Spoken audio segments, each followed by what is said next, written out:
ये प्रेशर पे काम करता है। अभी इसमें मैं कुछ पॉइंट्स कुछ चीज़ें बताऊंगा तुम्हें, ठीक है। तो ये प्रेशर पे और पॉजिटिव प्रेशर और नेगेटिव प्रेशर दोनों तरीके से ये काम करता है, ठीक है। तो इससे क्या होता है, ये किस इससे कनेक्टेड होता है। इसका नाम है कैथेटर माउंट। क्या नाम है इसका? कैथेटर माउंट बोलते हैं इसको। ये कैथेटर माउंट इससे कनेक्ट कर देते हैं अपन, ठीक है। इस कैथेटर माउंट और इस वेंटिलेटर सर्किट के बीच में एक फिल्टर लगता है, उसको बोलते हैं HME फिल्टर, HME, ठीक है, heat and most extractor filter, ठीक है। क्या नाम है उसका? HME, ठीक है, हीट एंड मोस्ट, ठीक है, एक्सट्रैक्टर फिल्टर, ठीक है। तो फिल्टर यहाँ पे लगता है, एक गोल आता है, मतलब जैसे कि आजकल आप लोगों ने देखा होगा कि जो कूलर्स आते हैं उन कूलर्स में पेड़ लगा हुआ रहता है, उसके अंदर भी बारीक बारीक छिद्र वाला एक पेड़ लगा हुआ होता है, ठीक है। तो वो उससे क्या होता है, जैसे इन दोनों के बीच में वो लग जाएगा तो इधर से जो, मतलब कहने का मतलब, मान लो पेशेंट को जो एयर जा रही है, इसके साथ में एयर भी जाती है, मेडिकल एयर भी जाती है, एयर जा रही है, वो अगर कंटामिनेटेड होगी तो वो फिल्टर से छन करके चली जाएगी। और इधर से मान लो पेशेंट से जो CO2 आ रही है, उसके साथ में जो अगर मान लो पेशेंट के सीक्रेशंस है या बैक्टीरिया है या कुछ भी है, वो उसके अंदर फंस करके यहीं रह जाते हैं, वेंटिलेटर मशीन के अंदर नहीं जाते हैं। मान लो कोई भी HIV वाला पेशेंट है या HCV या संक्रामक बीमारी वाला पेशेंट है, उसको आपने वेंटिलेटर लगाया, ठीक है, तो उसके तो बैक्टीरिया जिसके अंदर भर जाएंगे, ठीक है। और जैसे आप इसको दूसरे के यूज करोगे तो इधर से ऑक्सीजन भी जानी है, CO2 भी आनी है, तो वो तो फिर एक तरह से अपन ने क्रॉस इन्फेक्शन हो जाएगा। तो इसलिए क्या है, इसलिए उस फिल्टर का यूज करते हैं। दूसरी बात स्लाइवा हो गया, ठीक है। जैसे कि मान लो कभी कभार अपन पेशेंट का सक्शन नहीं कर पाते हैं, सक्शन नहीं कर पाने के कारण स्लाइवा आ जाता है, या फिर कफिंग करता है पेशेंट, ठीक है, जैसे ट्यूब हिल रही है या फिर सीक्रेशन भरे हुए हैं, एस्पिरेट कर रहा है, उसके कारण वो जैसे कफिंग करेगा, यहाँ से इसको, जैसे यहाँ से ET ट्यूब को कनेक्ट रहता है, ठीक है, यहाँ से ये पूरा भर करके और इसके अंदर भी ये चीज़ आ जाती है, ठीक है। यहाँ तक कि फिल्टर जो होता है, फिल्टर भी कभी कभार खराब हो जाता है, पूरे फिल्टर के अंदर सलाइवा भर जाता है, या फिर आपका जो बलगम होती है वो भर जाता है, ठीक है। तो ये इसके बीच में एक फिल्टर लगता है, उसको बोलते हैं HME फिल्टर, ठीक है। HME फिल्टर क्या होता है? Heat and most extractor filter होता है, ठीक है, जो किसको प्रिवेंट करता है, इधर से तो माइक्रो ऑर्गेनिज्म या स्लाइवास को, और उधर से कंटामिनेटेड एयर में अगर कोई भी कुछ चीज़ आ रही है तो उसको प्रिवेंट करेगा, या माइक्रो ऑर्गेनिज्म जो आएगा उसको प्रिवेंट करेगा। तो यह वेंटिलेटर सर्किट, इसको अनलॉक करो इसको अनलॉक, उधर लॉक हो रहा है तो इसको चारों तरफ से घुमा करके बताएंगे आपको क्या लिखा हुआ है। टू पेशेंट, कहने का मतलब पेशेंट को, ठीक है। तो इसका मतलब ये समझ जाना है कि इससे तो क्या जाने वाली है, ऑक्सीजन जाने वाली है। फ्रॉम पेशेंट का मतलब पेशेंट से, ठीक है। तो पेशेंट से क्या आने वाली है? CO2 आने वाली है। तो कहने का मतलब इस पोर्ट में तो CO2 आएगी और इस पोर्ट में आपका ऑक्सीजन जाएगा, ठीक है। इस पाइप को ऐसा नहीं है कि ये देखो, ये खुल जाती है ये पाइप, ठीक है। ऐसा नहीं है कि इस पाइप में ये फिक्स है कि ये CO2 वाला है, ये ऑक्सीजन वाला है, नहीं। इसको जहां भी लगा दोगे वहीं ठीक है, उल्टा सुल्टा भी लगा दोगे वो भी ठीक है, कहीं पे भी लगा दो, केवल ये एक मीडियम का काम कर रही है जिसके थ्रू आ रहा है और जा रहा है, ठीक है। जो ये वेंटिलेटर के पोर्ट है, इनके अंदर CO2 आनी है, इससे ही ऑक्सीजन जानी है। इस पाइप से उसका कोई फर्क नहीं पड़ता है, आप इस पाइप को इधर लगा दो चाहे इधर लगा दो, ठीक है। तो ये चीज शायद आप लोगों को क्लियर हो गई होगी। उसके बाद बात करते हैं अपन उसके बाद लास्ट में आके तो दोनों एक हो रहा है, तो इस CO2 को पता कैसे चलता है? ठीक है, जहां भी देखोगे आप, ठीक है, आपको ऑक्सीजन की पाइप ऐसी नजर आएगी, ठीक है। ऑक्सीजन की पाइप तो ऐसी नजर आएगी, लेकिन यहाँ जो पोर्ट बना हुआ होता है वो कैसा दिखाई देगा आपको? व्हाइट कलर का दिखाई देगा। उसको हटाना, ये पाइप तो आपको ब्लैक दिखाई देगी, लेकिन वहां का जो पॉइंट दिखाई देगा वो कैसा रहेगा? आपका व्हाइट कलर का देखने को मिलेगा। वहां जो ये पॉइंट वहां कनेक्ट करोगे, ठीक है, जैसे कि इसको कनेक्ट कर दो उधर। अब इसमें देखो सॉकेट बना हुआ है, अच्छे से कनेक्ट कर, हो गया, चल ठीक है। उसके अंदर सॉकेट बना हुआ होता है, उस सॉकेट में अपन को फोर्सफुली कनेक्ट करना होता है, ठीक है। उसके बाद बात करते हैं, एक होती है मेडिकल एयर वाली पाइप। इस वेंटिलेटर में नहीं है, फिलिप्स वाले, एंगस्ट्रॉम वाले, ये जो वेंटिलेटर्स आते हैं, ब्रांडेड जो वेंटिलेटर्स हैं, उनके अंदर ये पाइप देखने को मिलती है। एक होती है एयर वाली पाइप, ठीक है, उसको बोलते हैं मेडिकल एयर। ये दो आप लोगों को ये 2 पॉइंट्स दिखाई दे रहे हैं, एक तो ऑक्सीजन वाला, तो मैंने आप लोगों को यहाँ पे पॉइंट भी व्हाइट है, और उधर उसकी जो पाइप है वो भी व्हाइट है। इससे आप ये समझ सकते हो कि ऑक्सीजन वाली पाइप है, ठीक है। इधर इसका जो पॉइंट है वो भी ब्लैक है और इसकी पाइप भी ब्लैक है। कहने का मतलब ये मेडिकल एयर वाला पाइप है, ठीक है। तो इस मेडिकल एयर वाले पाइप से प्लांट होता है, वहां से मेडिकल एयर भी आती है। और मेडिकल एयर किसके अंदर आती है? वेंटिलेटर के। और वेंटिलेटर साथ में किस, जैसे अपन एक नॉर्मल पर्सन जो होता है वो ऑक्सीजन लेता है, उसी तरीके से ऑक्सीजन अपन किसको देते हैं? पेशेंट को। जैसे अपन जब भी मत कहने का मतलब सांस लेते हैं तो अपन ये थोड़ी छन करके थोड़ी आती है कि नहीं ऑक्सीजन ही जाएगी अंदर, उसके साथ क्या जाती है? एयर भी जाती है, एयर भी जाती है ना। वैसे ही अपन पेशेंट को भी देते हैं एक नॉर्मल पर्सन की तरह कि एयर, ऑक्सीजन के साथ में आप मेडिकल एयर बोलते हैं इसको, ठीक है। ये प्लांट के अंदर तैयार की जाती है, ठीक है। ऑक्सीजन भी प्लांट में वो तैयार होती है और मेडिकल एयर भी प्लांट में तैयार की जाती है और उसको अपन पेशेंट को एडमिनिस्टर करते हैं, जो कि इस सप्लाई के थ्रू आती है, ठीक है। इसकी जो पाइप होगी, कहने का मतलब व्हाइट कलर की पाइप होगी, ठीक है। ये ऑक्सीजन पाइप कैसी रहेगी? ब्लैक रहेगी, लेकिन इसका पोर्ट कैसा रहेगा? व्हाइट कलर का रहेगा, ये नहीं भूलना है।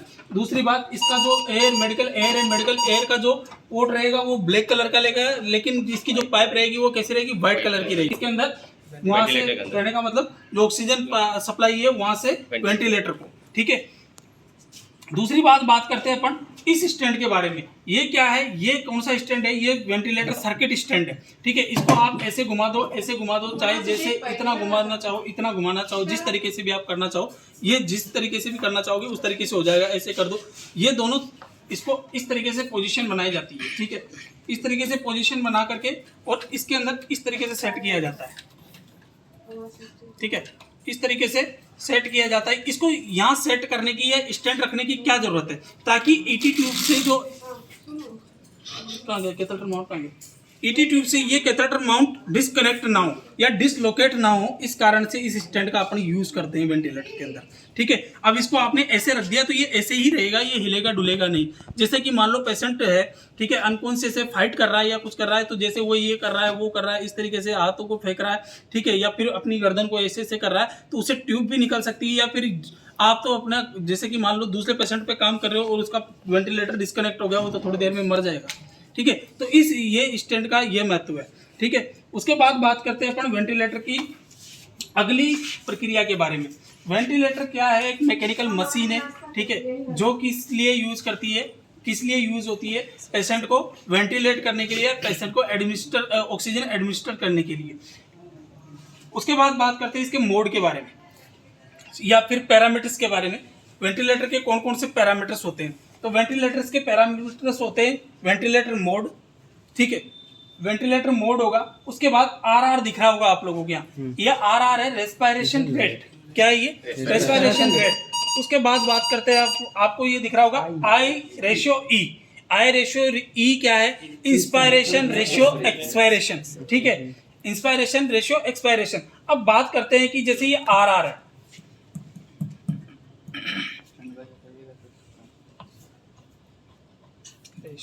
तो हट जाएगा, ठीक है। ये देखो, ये आरआर मिनिमम कितनी है? 4 ब्रीथ पर मिनट से लेकर के और कितनी तक है? जितना आप लेना चाहो, 80 तक है। क्यों है ये? इसका रीजन मैं बताऊंगा, अभी रुको तो सही। नॉर्मली तो कितनी होती है? 12 से लेकर 16 तक, ठीक है, या 20 तक मान लो, ठीक है। न्यू गाइडलाइन में 12 से पहले 16 से 20 थी, ठीक है। अब ये 80 तक क्यों है? ऐसा तो नहीं है कि आपका जो पेशेंट आएगा उसका रेस्पिरेशन नॉर्मली रेस्पिरेशन सेट कर दिया ये, ठीक है। अब जैसे ही आपने सेट किया, आपको पता है कि आपका पेशेंट गैस्पिंग में, ठीक है, जैसे ही गैस्पिंग में पेशेंट है, आपने 16 सेट कर दिया इसके अंदर। अब इसमें लिमिट आपने सेट कर दी, इस लिमिट से अगर 17 भी होगा, ठीक है, तो भी ये टाटा करने लग जाएगा, ठीक है। अगर 15 भी होगा तो भी ये टाटा करने लग जाएगा, ठीक है। कहने का मतलब ये अलार्म देगा। तो आप इसको क्या है, जैसे कि मान लो जिस सिचुएशन में आपका पेशेंट है, उस सिचुएशन में आप इसको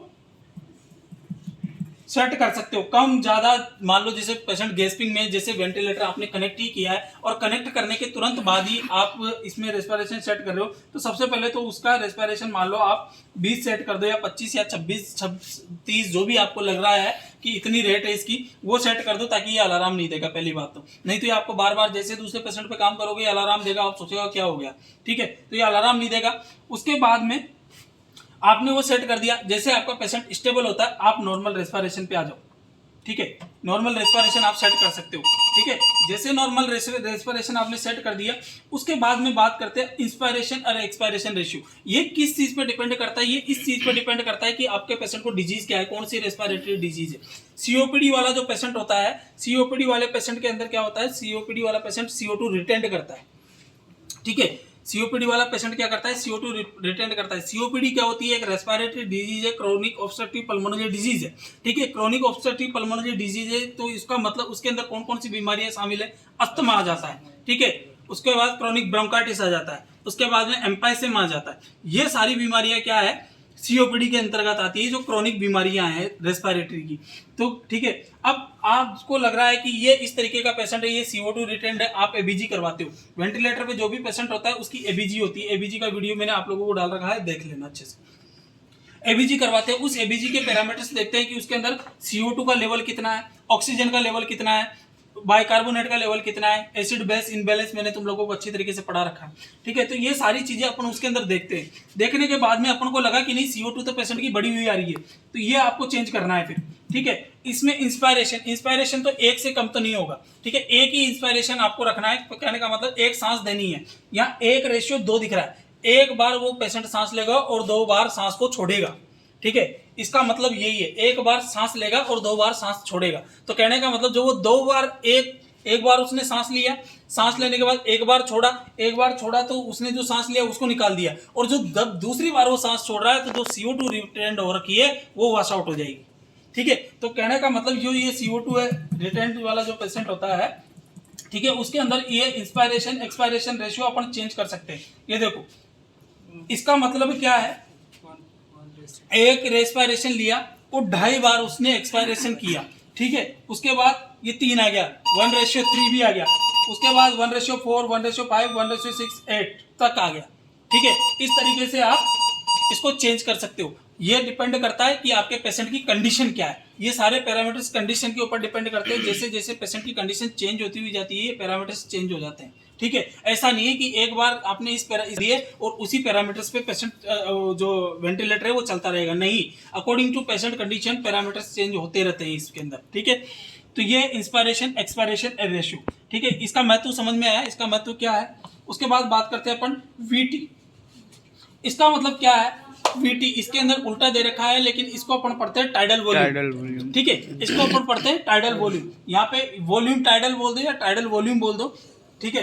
तो नॉर्मल टाइडल वॉल्यूम पेशेंट का कितना होता है, 500 होता है। टाइडल वॉल्यूम क्या होता है? सबसे पहली बात तो टाइडल वॉल्यूम की डेफिनेशन अपन को पता होना चाहिए, तभी अपन को पता लगेगा कि what is tidal volume. Tidal volume क्या है? टाइडल वॉल्यूम है total volume inspired by the lungs, ठीक है। सुनो मेरी बात, आपने सांस लिया, एक बार अंदर सांस लिया और छोड़ दिया, उसके बाद में जो रिमेनिंग जो आपके वॉल्यूम बचता है उस वॉल्यूम को अपन क्या बोलते हैं, टाइडल वॉल्यूम बोलते हैं, ठीक है। तो ये हो गया आपका टाइडल वॉल्यूम। टाइडल वॉल्यूम जितना आप करना चाहो उतना कर सकते हो, ठीक है। 2 लीटर तक ये टाइडल वॉल्यूम इसके अंदर दिखा रहा है, ठीक है। ये भी किस चीज पे डिपेंड करता है, पेशेंट की कंडीशन पे। आपने पेशेंट का चेस्ट एक्सरे करवाया, चेस्ट एक्सरे करवाते ही देखा कि लंग्स कोलैप्स है, उसका एक साइड का लंग्स है वो कोलैप्स है।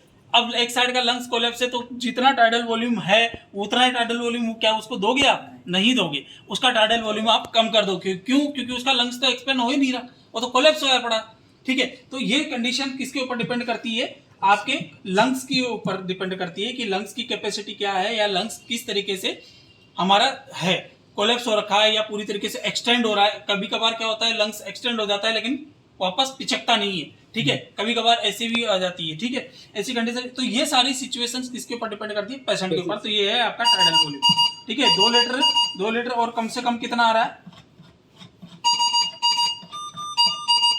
95। अब 95 क्यों आया है, 95 क्यों आया? क्योंकि यही वेंटिलेटर किसके अंदर यूज होता है, बच्चों के अंदर भी यूज होता है। बच्चों के अंदर कोई बच्चों का वेंटिलेटर अलग से नहीं बना हुआ होता है, बच्चों के अंदर भी यही वेंटिलेटर, केवल ये पैरामीटर्स चेंज हो जाते हैं, उसके अंदर मोड चेंज हो जाता है, पैरामीटर्स चेंज हो जाते हैं। बच्चों के अंदर भी ये पेडियाट्रिक वेंटिलेटर भी के लिए भी यही यूज लेते हैं अपन, ठीक है। इसलिए इतना कम टाइडल वॉल्यूम देखा जा रहा है इसके अंदर, ठीक है। उसके बाद बात करते हैं अपन नेक्स्ट पैरामीटर के बारे में। देखो यहाँ पे शो नहीं हो रहा है, लेकिन यहाँ का पैरामीटर मैं बता देता हूँ, पीप होता है, ठीक है। PEEP कैपिटल में लिख लेना सारे, ठीक है। PEEP, ठीक है। पीप होता है, ठीक है, इसको छोड़ो, पीप होता है, पीप का मतलब क्या होता है, इसकी फुल फॉर्म कौन बताएगा मुझे? मैंने लिखवा भी रखी है तुम लोगों को इसकी फुल फॉर्म। पीप की फुल फॉर्म क्या होती है? पॉजिटिव, पी का पॉजिटिव, एक दो ई दिख रहे, इसका एक ई का एंड, जो फिल्मों के अंदर एंड लिखा होता है ना, द एंड, वो वाला एंड है, ए एन डी वाला नहीं, ई एन डी वाला है, ठीक है। Positive and expiratory pressure, positive and expiratory pressure, ठीक है। तो ये हो गई आपकी पीप। ये पीप किस चीज के ऊपर डिपेंड करती है? जैसे कि ऑफ, पीप ऑफ कर दिया आपने, ऑफ से लेकर के और ये कहां तक आ रही है? 35 तक पीप आ रही है, ठीक है। 35 तक पीप आ रही है। ये पीप किस चीज के ऊपर डिपेंड करती है?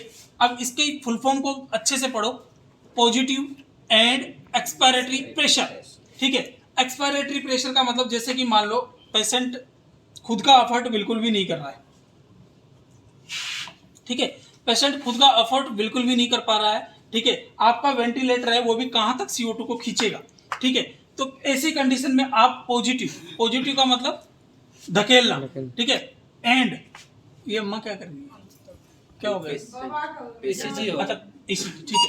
पॉजिटिव एंड एक्सपायरेटरी, एक्सपायरेटरी का मतलब एक्सपायर करना, कहने का मतलब एक्सक्रीट आउट करना, CO2 को एक्सक्रीट आउट करना, ठीक है। पॉजिटिव एंड एक्सपायरेटरी प्रेशर, कहने का मतलब प्रेशर से जो CO2 है वो एक्सक्रीट आउट होती है, वही प्रेशर है ये। आप जितना नॉर्मली अगर अपन बात करते हैं तो नॉर्मली पाँच पीप जो है वो सेट करते हैं, बाकी जो पेशेंट की कंडीशन होती है उसके अकॉर्डिंग। कहने का मतलब ये पूरा का पूरा वेंटिलेटर किसके ऊपर डिपेंड करता है? एक इतना सा पन्ना होता है ABG का, उसके ऊपर डिपेंड करता है इसके सारे पैरामीटर्स, ठीक है। उसके बाद बात करते हैं, एक पैरामीटर्स और लिख लो, FiO2, ठीक है। FiO2 क्या होता है? Friction inspired oxygen. F capital आएगा, I स्मॉल आएगा, OB स्मॉल आकर के O2 आ जाएगा, ठीक है। FiO2, ठीक है। FiO2 का मतलब होता है फ्रिक्शन इंस्पायर्ड ऑक्सीजन, ठीक है। फ्रिक्शन इंस्पायर्ड ऑक्सीजन क्या होता है?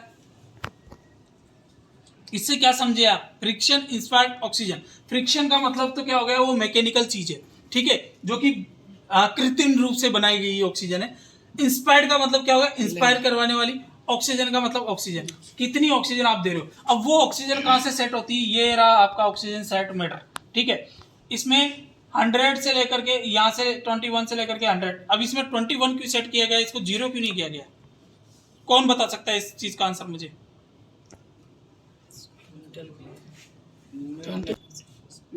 इधर तो 100 तक एंड, जो एंड होती है लिमिट वहां तक है, इसको 0 क्यों नहीं किया गया यहाँ पे? हमारे एनवायरनमेंट के अंदर कितना परसेंट ऑक्सीजन है? 21%। हम जो ऑक्सीजन लेते हैं वो कितना परसेंट लेते हैं?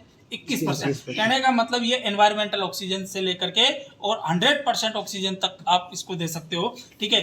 जिस according to patient condition, according to patient condition का मतलब मान लो कि ऑक्सीजन लेवल बहुत कम आ रहा है, तो सबसे पहले तो कोई सा भी पेशेंट हो, चाहे नॉर्मल एबनॉर्मल किस तरीके का पेशेंट हो, सबसे पहले FiO2 उसको 100 ही दिया जाता है, ठीक है। जब वो स्टेबल हो जाता है, ठीक है, स्टेबल 2 घंटे तक आप उसने 100% आपने FiO2 उसको दिया, ठीक है, वो स्टेबल हो गया। स्टेबल होने के बाद में 2 घंटे बाद में आप उसका ABG करवाते हो। ABG करवाने से आपको ऑक्सीजन लेवल इंक्रीज दिखता है, तो फिर आप इसको ऐसा नहीं है कि यहाँ ले आओ तुरंत ही, नहीं, इसको फिर आप क्या करोगे? 100 से 80 पे ले आओगे, ठीक है। 80 पे ला करके फिर 2-3 घंटे चला करके फिर उसकी ABG करके देखते हो, तो फिर वो लगता है आपको कि हाँ टॉलरेट कर रहा है और इसकी ऑक्सीजन बढ़ती हुई जा रही है, कहने का मतलब लेवल इंक्रीज हो रहा है, ठीक है। फिर आप इसको 50 पे ला करके देखोगे, ठीक है। अगर 50 पे लाने के बाद में फिर आपको वो जो लेवल है वो स्टेबल दिखाई देता है, तो आप इसको 50 पे फिक्स कर दोगे, ठीक है। उसको वेंटिलेटर की कोई लिमिट नहीं है, ऐसा नहीं है कि 2 दिन 5 दिन 10 दिन तक ही पेशेंट वेंटिलेटर पे रहेगा। वेंटिलेटर पे पेशेंट महीनों तक रहता है, 1-1 महीने 2-2 महीने 6-6 महीने तक वेंटिलेटर पे पेशेंट रहता है। इसलिए मैं ये नहीं कह सकता कि आप इसको यहाँ पे फिक्स कर दो या इसको यहाँ पे फिक्स कर दो, ठीक है। ये पेशेंट की कंडीशन के अंदर अकॉर्डिंग चेंज होता रहता है FiO2, ठीक है। ये सारे पैरामीटर्स। उसके बाद बात करते हैं, ये स्विच ऑन या ऑफ वाला है, ठीक है। ये अलार्म वाला है, अलार्म आप बजा सकते हो, साइलेंट कर सकते हो, ठीक है। ये अगर आप जैसे कि मान लो अभी बज रहा है बार बार तो मैंने साइलेंट कर दिया, लेकिन जब भी पेशेंट के कनेक्टेड है अगर वो बज रहा है तो उसका कुछ ना कुछ महत्व है। वैसे तो यहाँ पे जो भी पैरामीटर्स है वो बीप करेगा, जिस भी पैरामीटर्स की में कमी आ रही होगी वो पैरामीटर्स यहाँ पे बीप करेगा। ठीक है, कि जैसे मान लो FiO2 कम है, या वो पेशेंट की सांस में दिक्कत है, या इंस्पायरेशन एक्सपायरेशन में है, या टाइडल वॉल्यूम कम जा रहा है। ठीक है, इस सारी चीज़ का बीप करेगा और उस बीप को आपको नकारना नहीं है। आपको समझ में आ रहा है तो आप उसको कम ज़्यादा कर सकते हो, अदरवाइज इन्फॉर्म टू डॉक्टर। ठीक है, कभी भी पेशेंट जो वेंटिलेटर पे रहेगा वो आपके ऊपर है, वो हिलेगा डुलेगा कुछ नहीं है। ठीक है, वो पूरी तरीके से यहाँ तक कि उसको पोजीशन सब कुछ आपको करवानी है। तो सबसे मेन चीज़ तो ये है वेंटिलेटर। अब सबसे इसमें इंपॉर्टेंट चीज़ क्या होती है, मोड ऑफ वेंटिलेटर। तो इसके अंदर मोड के बारे में बात करते हैं। यहाँ पे आपको दिख रहा है VC, ये पूरा होता है VCV। क्या होता है, VCV। पहला मोड कौन सा होता है वेंटिलेटर का, VCV। इसका मतलब होता है वॉल्यूम कंट्रोल वेंटिलेशन। ठीक है, VCV का मतलब क्या होता है, वॉल्यूम कंट्रोल वेंटिलेशन। अब वॉल्यूम कंट्रोल वेंटिलेशन नाम से पता लग रहा है कि वॉल्यूम को कंट्रोल करके हमें देना है और वेंटिलेट करना है। ठीक है, ये इसको यूनिवर्सल मोड भी बोलते हैं। इसके आगे लिख लो यूनिवर्सल मोड। यूनिवर्सल मोड का मतलब क्या हो जाता है कि मान लो सपोज दैट आपका ड्यूटी डॉक्टर या डॉक्टर नहीं है आपके पास में, पेशेंट आ गया, CPAP वाला मोड भी बोलते हैं। ठीक है, HF मोड या CPAP लिख लो, CPAP का जैसे बाईपेप लिखा था अपन ने, BIPAP। ठीक है, वैसे CPAP का मतलब क्या होता है ये मैं आप लोगों को समझा देता हूँ। CPAP एक ट्रीट कंडीशन है। ट्रीट कंडीशन का मतलब ये है जैसे कि आपने खूब बहुत देर से अपन पेशेंट को वेंटिलेटर पर रख रहे थे अभी। ठीक है, उसके बाद में 2-4 दिन या 2-4 घंटे या जो भी है, ठीक है, उसके बाद में आपको पेशेंट को एक्सट्यूबेट करना है। आपके डॉक्टर ने बोले इसको CPAP पे डाल दो। ठीक है, इतनी देर तो वो किस वेंटिलेटर के मोड पे चल रहा था। ठीक है, इतनी देर से तो वो किस पे चल रहा था, वेंटिलेटर के मोड पे चल रहा था, लेकिन अब वो किस पे चल रहा है, CPAP पे। CPAP का मतलब ये होता है कि इसका बहुत स्लाइटली मतलब सपोर्ट होता है, बाकी पूरा का पूरा एफर्ट किसको करना होता है, पेशेंट को करना होता है। पेशेंट पूरी तरीके से कोऑपरेट कर पा रहा है नहीं कर पा रहा है, पेशेंट पूरी तरीके से सांस ले पा रहा है या छोड़ पा रहा है नहीं पा रहा है। ठीक है, तो ये किस CPAP पे आप डाल के उसको ऑब्जर्व कर सकते हो, और ऑब्जर्व करने के बाद में आप उसकी FBG करवाओ। जैसे कि मान लो अभी आपने CPAP पे डाला पेशेंट को, CPAP पे डालने के बाद में आपने 2-3 घंटे बाद में बोला कि 2-3 घंटे बाद में सिस्टर या जो ब्रदर इसकी ABG करवा लेना, डॉक्टर ये बोलता है। ठीक है, जैसे आपने ABG करवाई, उसको लगा कि नहीं CO2 लेवल भी नहीं बढ़ा है और ऑक्सीजन लेवल भी नहीं घटा है। ठीक है, बाइकार्ब वाइकार्ब सब कुछ नॉर्मल है, इसका मतलब पेशेंट स्टेबल है, इसको एक्सट्यूबेट कर सकते हैं। एक्सट्यूबेट करने के लिए अपन ने सबसे पहले किस पे डाला, CPAP पे। उसके बाद उसकी ABG करवाई, ABG करवाने के बाद में अपन ने उसको एक्सट्यूबेट किया। अब एक चीज बताओ, इतनी सारी चीजें अपन ने की, तो CPAP का मतलब ही, CPAP का मतलब होता है कंटिन्यूअस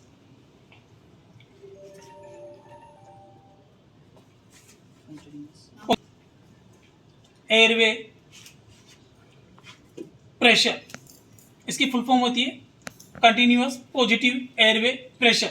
ठीक है, तो कहने का मतलब ये सब कुछ कर लिया। उसके बाद में ये जैसे कि मान लो ये पैरामीटर्स आपने सेट कर दिए, उसके बाद में आपने यहाँ से पे लिखा हुआ स्टार्ट, पैरामीटर्स सेट कर दिए, ये कैथेटर माउंट लगा दिया, HMV फिल्टर इसके बीच में लगा दिया, ET ट्यूब देखिए किसी ने, ET ट्यूब लेके आओ सिस्टर से, ET ट्यूब भी लिया, ET ट्यूब पड़ी है अपने स्टोर में। ठीक है, ET नॉर्मल रेस्पिरेशन 16 होता है तो 16 ही होगा वो। ठीक है, इंस्पायरेशन एक्सपायरेशन रेशियो मैंने आप लोगों को बताया कि पेशेंट अगर पेशेंट CO2 रिटेंड कर रहा है तो आप एक्सपायरेशन रेशियो बढ़ा सकते हो, अदरवाइज नॉर्मली अगर जो जिसको CO2 कुछ नहीं बढ़ा हुआ है, अगर नॉर्मली आपको सेट करना है तो 1:2 से करना है आपको। ये वाला, हाँ ये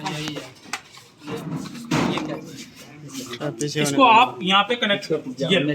ठीक है, ये आपने कनेक्ट करने के बाद में आपने स्टार्ट किया। वीडियो बना रहे हैं हम भी वीडियो नहीं हमको बैग नहीं, ये क्या कर रहे हैं हम ये क्या चाहिए, हम शुरुआत से आगे ऐसे थोड़े होता है यार। ये 1 लीटर लाइट तो कर जाने से दबाने की क्या जरूरत है, उधर से ऑक्सीजन आएगी तभी तो ये देगा। ठीक है, उधर से वो सप्लाई नहीं आ रही, स्क्रैच लग जाएगा ना कौन सा। तो कहने का मतलब इस तरीके से कनेक्ट कर दिया। सुन लो पूरी बात, अरे सुन, इस तरीके से कनेक्ट कर दिया, यहाँ से ऑक्सीजन भेजेगा, ये ऑक्सीजन भेजते ये फूल जाएगा। ठीक है, इस तरीके से फूल जाता है। उसके बाद जैसे CO2 लेगा, CO2 यहाँ से खींचते ही ये प्रेशर भी रखता है। ठीक है, इधर से जब पेशेंट को देगा ऑक्सीजन तब तो ये क्या है, प्रेशर देगा और ये फूल जाएगा। ठीक है, उधर से ऑक्सीजन आती रहेगी, और जैसे ही ये खींच मतलब कुछ पेशेंट अफोर्ड कर रहा है तो ठीक है, नहीं तो ये खुद ही खींच लेता है। ठीक है, जो आपने यहाँ वैल्यू सेट कर रखी है उसके अकॉर्डिंग ये खुद ही प्रेशर लगा करके खींच लेता है। ठीक है, यहाँ पे जो पीप वाली वैल्यू आपने लगाई है, ठीक है, पॉजिटिव एंड एक्सपायरेटरी प्रेशर, तो उस प्रेशर से ये CO2 को खींच लेता है, तो लंग्स सिकुड़ जाते हैं। ठीक है, फिर एक्सपैंड होना सिकुड़ना, एक्सपैंड होना सिकुड़ना, इस तरीके से ये काम करता है। अब सबसे इंपॉर्टेंट बात है, ये तो हो गई डॉक्टरों वाली बात। ठीक है, उसके बाद बात, ये सब पैरामीटर्स डॉक्टर ही सेट करता है। ठीक है, लेकिन आपकी जानकारी में ये चीज होना चाहिए। उसके बाद बात करते हैं सबसे इंपॉर्टेंट, पेशेंट वेंटिलेटर पेशेंट की केयर कैसे करें, हम क्या करें। तो सबसे मेन इंपॉर्टेंट चीज है, सबसे पहली बात तो होती है पोजीशन। ठीक है, जब भी पेशेंट को देखो, पेशेंट को इंटूबेट करते हैं तब कौन सी पोजीशन में करते हैं, सुपाइन पोजीशन में इंटूबेट करते हैं पेशेंट को। ठीक है, लेकिन जब पेशेंट इंटूबेट हो जाता है तो उसको हमेशा किस पोजीशन में रखना है, सेमी फाउलर या सेमी फाउलर पोजीशन में रखना है, और उसका जो हेड है उसको कितना एलिवेट करके रखना है, 30 डिग्री या 45 डिग्री एलिवेट करके रखना है। हमेशा इस पोजीशन में ही पेशेंट रहेगा इंटूबेट होने के बाद में। ठीक है, उसके बाद बात करते हैं, सबसे इंपॉर्टेंट चीज होती है इसके अंदर सक्शनिंग। सक्शनिंग कैसे करें। अब पेशेंट के ट्यूब कनेक्टेड है, यहाँ से क्या ET ट्यूब नहीं मिली तुम लोगों को? नहीं, अच्छा ठीक है, कोई दिक्कत नहीं। यहाँ पे है ET ट्यूब से आपने इसको कनेक्ट कर दिया। अब जैसे आपने इसको क्या है, सिंगल यूज होता है, तो आ जाएगा तो सब आ जाएगा। तो कहने का मतलब यहाँ से ET ट्यूब ने, जैसे आपने ET ट्यूब से कनेक्ट किया, ET ट्यूब से कनेक्ट करने के बाद में आप सक्शन कैसे करोगे। तो सक्शन के लिए दो चीज होती है, एक तो यहाँ से भी आप कैथेटर को इंसर्ट कर सकते हो डायरेक्ट, ये देखो सबको दिख रहा है, यहाँ से भी आप कैथेटर को इंसर्ट कर सकते हो। और अगर यहाँ से कैथेटर को इंसर्ट नहीं करना है, ये यूज कब होता है, जब क्लोज सक्शनिंग होती है। क्लोज सक्शनिंग का मतलब क्या होता है, यहाँ से सक्शन, ये वैक्यूम है, ये वैक्यूम है। ठीक है, इस वैक्यूम से ये देखो मैं बताता हूँ आपको क्लोज सक्शनिंग कैसी होती है। ये सक्शन कैथेटर है, इस सक्शन कैथेटर से क्लोज सक्शनिंग कैसे करोगे आप। ठीक है, ये सक्शन कैथेटर क्या है, एक रेपर के अंदर आता है, और इस रेपर के अंदर आने के बाद में उसको कहने का मतलब, ये तो ओपन दिख रहा है आपको, इसके ऊपर एक रेपर होता है, उस रेपर से आपको इसको इंसर्ट करना है, और इंसर्ट करके सक्शन करके वापस बाहर निकाल लेना है। ये कवरिंग होती है, पूरा का पूरा क्लोज होता है, उसको बोलते हैं क्लोज सक्शन। ये है ओपन सक्शन। ठीक है, ओपन सक्शन अपन बता देते हैं कि किस तरीके से करेंगे। सबसे पहले सक्शनिंग करने के लिए आपको पोजीशन देनी है पेशेंट को सेमी फाउलर पोजीशन देनी है। पेशेंट को सिक्रेशन प्रेजेंट होना चाहिए, कफिंग वगैरह पेशेंट कर रहा है, या वेंटिलेटर चल रहा है और वेंटिलेटर चलते टाइम पे गड़ की आवाज आ रही है, या एबनॉर्मल वॉइस साउंड आपको सुनाई दे रहे हैं, तो ऐसी कंडीशन में समझ लेना है कि पेशेंट, कभी भी डॉक्टर ये नहीं लिखेगा इसका 2 आवरली सक्शन कर लो, 1 आवरली सक्शन कर लो, नहीं, सक्शन का कोई हावर नहीं होता है। सक्शन की जब नीड होती है तभी हम सक्शन करते हैं। हर 5 मिनट में भी सक्शन हो सकता है, और हर 10 मिनट, हर 1 घंटे में, हर 2 घंटे में भी सक्शन हो सकता है।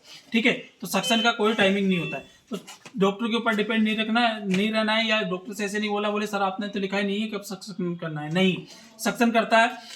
तो उसी कंडीशन में आपको सक्शन कब करें, तो मैंने आपको बताया कि जब भी सिक्रेशंस आपको दिख रहे हैं तब आपको सक्शनिंग करनी है।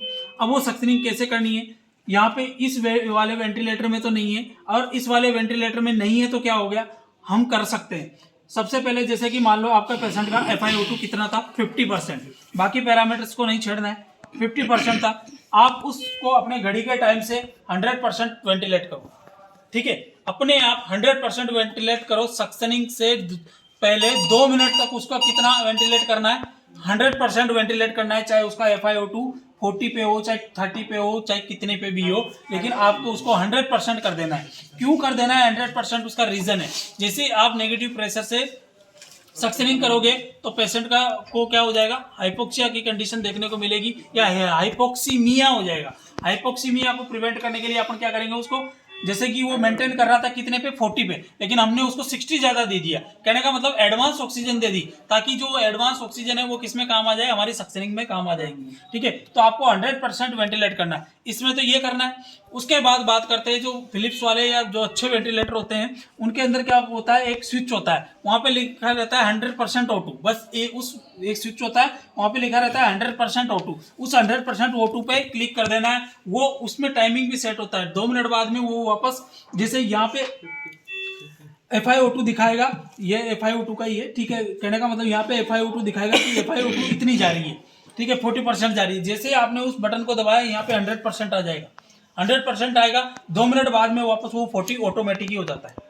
ठीक है, तो जैसे 2 मिनट पहले आपको हाइपर वेंटिलेट करना है पेशेंट को, इसको बोलते हैं हाइपर वेंटिलेट करना। पेशेंट को हाइपर वेंटिलेट करना है। हाइपर वेंटिलेट करने के बाद में आपको, मैंने आप लोगों को बताया है कि इंट्यूबेशन हो या कोई सक्शनिंग हो, ये कैसा है, एक स्टाइल प्रोसीजर है। कौन सा प्रोसीजर, मैंने अलग अलग टाइप के प्रोसीजर बता रखे हैं तुम्हें, cleaning procedure, style procedure, aseptic procedure और नॉन टचिंग टेक्निक। ठीक है, ये सारी चीजें मैंने आप लोगों को बता रखी है। तो ऐसी कंडीशन में आपको स्ट्राइल है। अब स्ट्राइल है तो इसका मतलब असिस्टेंट की भी जरूरत पड़ने वाली है। असिस्टेंट की जरूरत पड़ेगी तो सबसे पहले तो आप हैंड वॉशिंग करो। हैंड वॉशिंग करने के बाद में आपको ग्लव्स पहनना है। ग्लव्स आपका साथी आपको खोल करके देगा। ठीक है, स्टाइल टेक्निक के साथ में वो आपको ग्लव्स खोल के देगा। जैसे वो आपको ग्लव्स खोल के देता है, आपको ग्लव्स पहनना है स्टाइल टेक्निक के साथ में। ग्लव्स पहन करके, ग्लव्स पहन लिए, ग्लव्स पहनने के बाद में उसको असिस्ट करना है, आपको असिस्ट करना है। असिस्ट कैसे करेगा, यहाँ पे पेशेंट लेटा हुआ है, ईटी ट्यूब डली हुई है, ईटी ट्यूब से ये कनेक्टेड है। ठीक है, ये कनेक्टेड है तो इसको खोलने का काम भी कौन करेगा, वही करेगा। लेकिन उसके भी हाथों में भी एग्जामिनेशन ग्लव्स तो होना ही चाहिए। अगर एग्जामिनेशन ग्लव्स नहीं है तो स्टाइल ग्लव्स आप उसको भी पहना सकते हो। ठीक है, लेकिन कभी भी सक्शनिंग के लिए 2 आदमी की जरूरत होती है। वो इसको डिस्कनेक्ट करेगा। डिस्कनेक्ट करने के बाद में इसी को थोड़ी देर के लिए ईटी ट्यूब मान लो तुम, ये इधर से खुल जाता है ये। ठीक है, इसी को थोड़ी देर के लिए ईटी ट्यूब मान लो।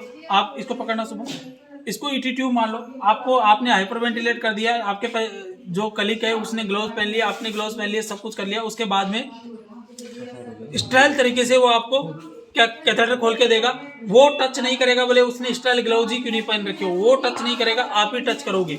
ठीक है, आप इसको यहाँ से कनेक्ट करोगे।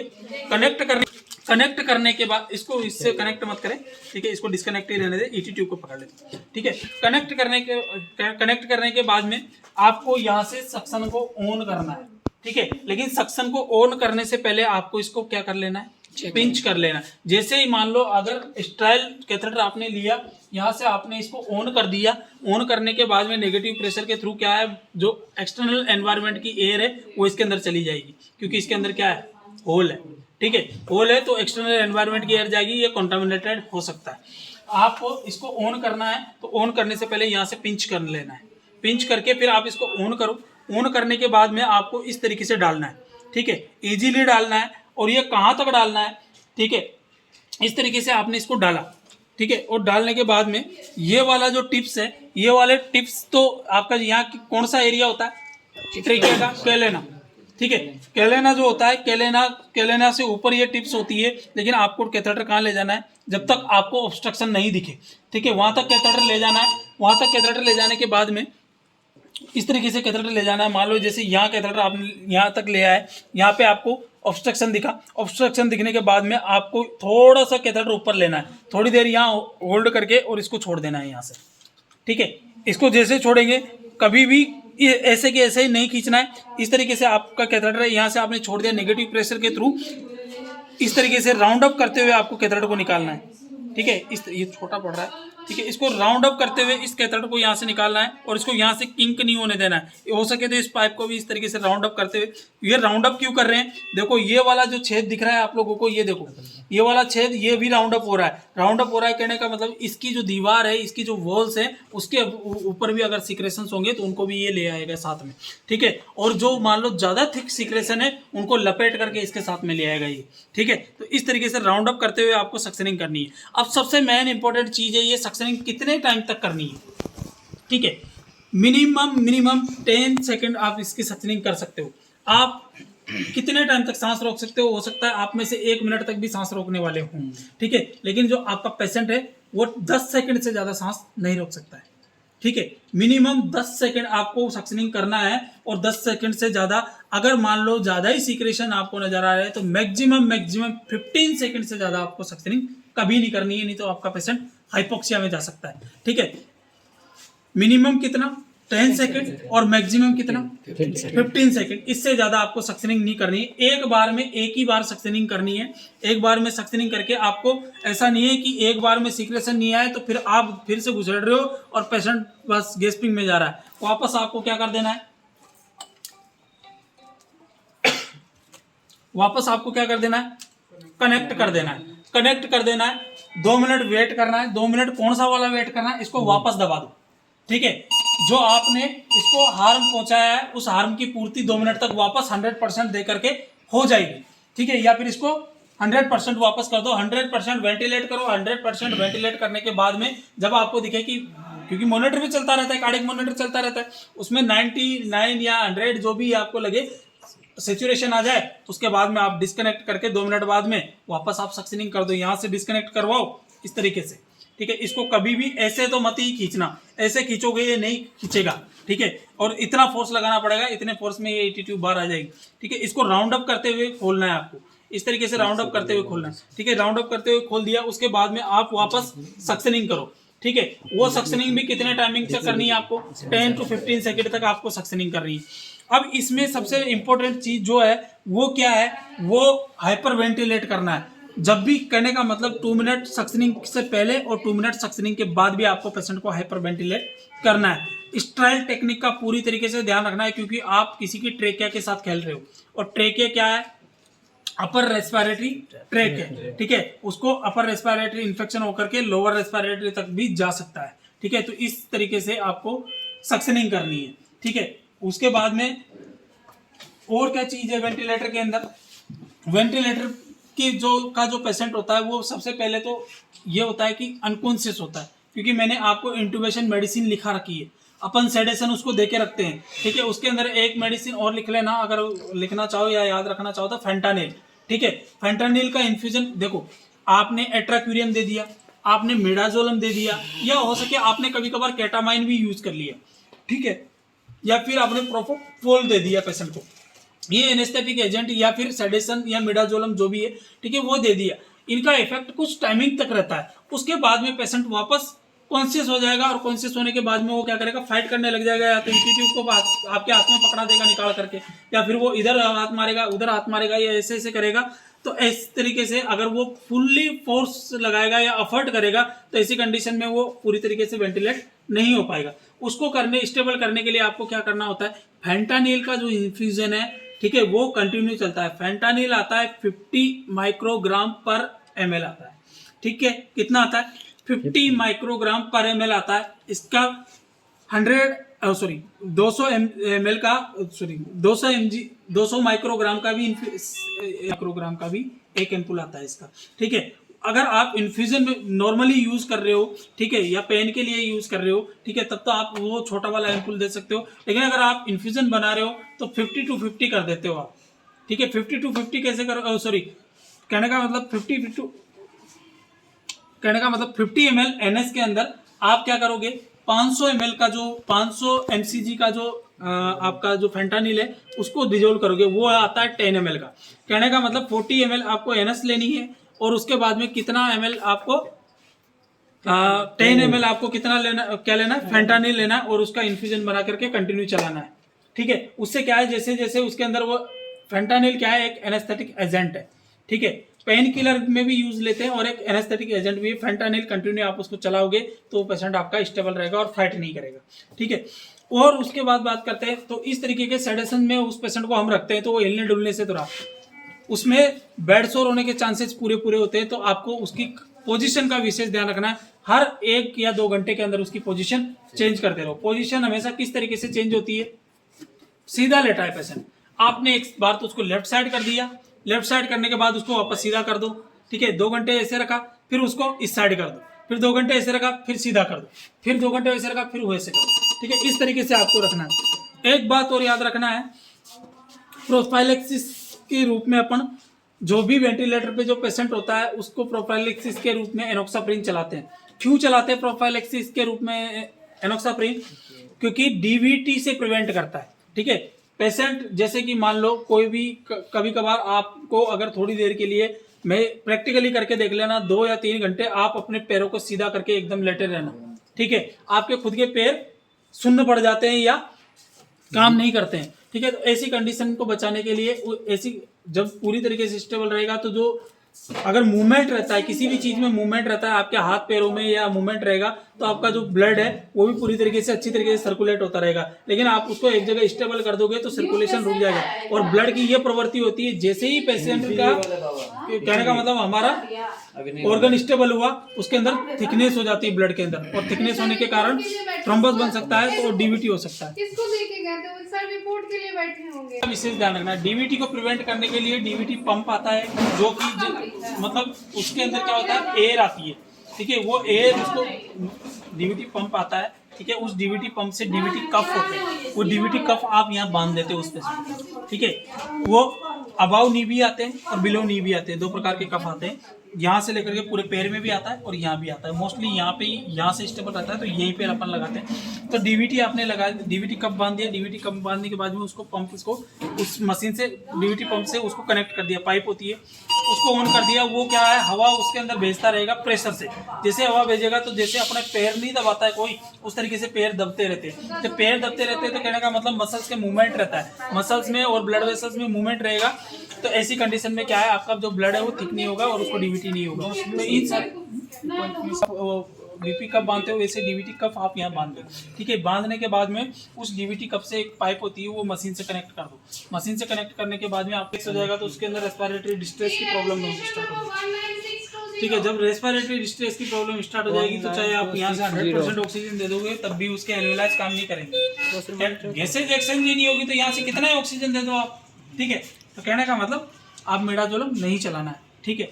आपको फेंटानिल चलाना है, जो उसको हल्का सेडेट रखता है, ठीक है। ज्यादा सेडेट नहीं, मिडाजोलम से एकदम सेडेट हो जाएगा पेशेंट, ठीक है। लेकिन हल्का सेडेट आप फेंटानिल से रखो, ठीक है। जैसे कि आपने कभी ईएनटी की सर्जरी देखी है? ईएनटी की सर्जरी नहीं देखी? ईएनटी की सर्जरी में क्या होता है, फेंटानिल यूज करते हैं।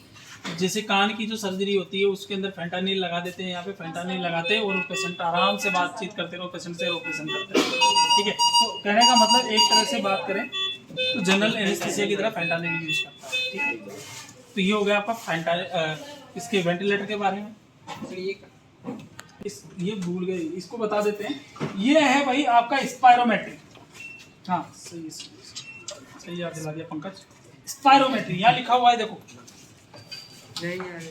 स्पायरो लिखा हुआ है, ठीक है। ये आपका स्पायरोमेट्री। अब स्पायरोमेट्री क्या होता है, इसको बोलते हैं लंग एक्सरसाइज, जो किसके सौरभ के पास में रखी हुई है, ठीक है ना, 3 बॉल वाली, फूंकने वाला है ना, फूंकने वाला। अब ये तो फूंक नहीं सकता, तो इसको फूंकवाएंगे अपन। फूंकवाएंगे कैसे, इसको लगा देंगे, इसको ईटी कहाँ गया वो, ये रहा ननकी के पास। अरे ननकी को छोड़ना था, ठीक है। आपका एचएमई फिल्टर है, ठीक है। यहाँ पे एचएमई फिल्टर कनेक्ट किया था, उसके बाद अपन ये कनेक्ट कर रहे थे अब इसका एक वो सॉकेट आता है इस तरीके का, वो है नहीं शायद, यहाँ पे इससे कनेक्ट होता है, इससे कनेक्ट होकर के फिर ये इससे कनेक्ट होता है, ठीक है। यहाँ पे इसको बीच में लगा दोगे आप, इस तरीके से ये लग जाएगा, ठीक है। इस तरीके, यहाँ पे इसका भी सॉकेट होता है, ठीक है। इस तरीके से आप लग जाएगा। उसके बाद में आप एचएमई फिल्टर लगाओगे, एचएमई फिल्टर लगाने के बाद में आप इसको लगाओगे कैथेटर माउंट को, ठीक है। सबसे पहले ये लगेगा, फिर एचएमई फिल्टर लगेगा, फिर उसके बाद में आपका कैथेटर माउंट लगेगा। कैथेटर माउंट लगाने के बाद में फिर आप इसको ऑन कर दोगे, यहाँ से स्पायरो का बटन होगा, ठीक है। स्पायरो का मोड होगा, इसमें ऑन ही होगा बस, नहीं इधर ही होगा, इसमें मोड आता है स्पायरो का। तो डिस्प्ले काम नहीं करती है,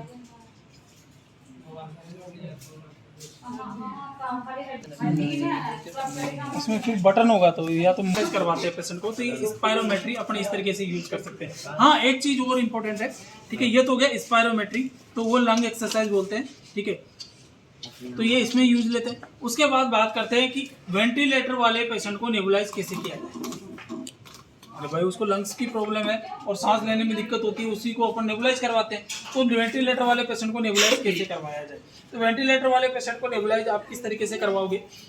यहाँ पे एक टी पीस आता है, क्या आता है, टी पीस, ठीक है। टी शेप में आता है, वो इस तरीके का आता है, इस तरीके का टी पीस आता है, ठीक है। टी पीस, हाँ, जैसे कि मान लो ये टी पीस हो गया, ये लो, ये टी हो गया, इधर से ये दोनों तरफ से ओपनिंग होता है। अब ये क्या है, इस इधर इससे कनेक्ट हो जाएगा और इधर इससे कनेक्ट हो जाएगा, ठीक है, दोनों तरफ से। और नीचे टी वाला जो वो है उसका गोल गोल जिसके अंदर दवाई डालते हैं अपन, वो रहता है, ठीक है। इस तरीके से कनेक्ट कर दिया।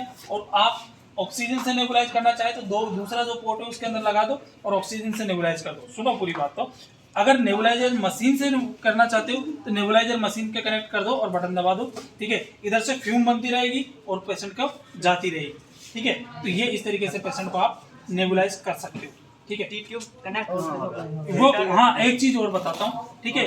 HME फिल्टर के बाद में कनेक्ट होगा, HME फिल्टर के पहले क्यों कनेक्ट नहीं कर रहे?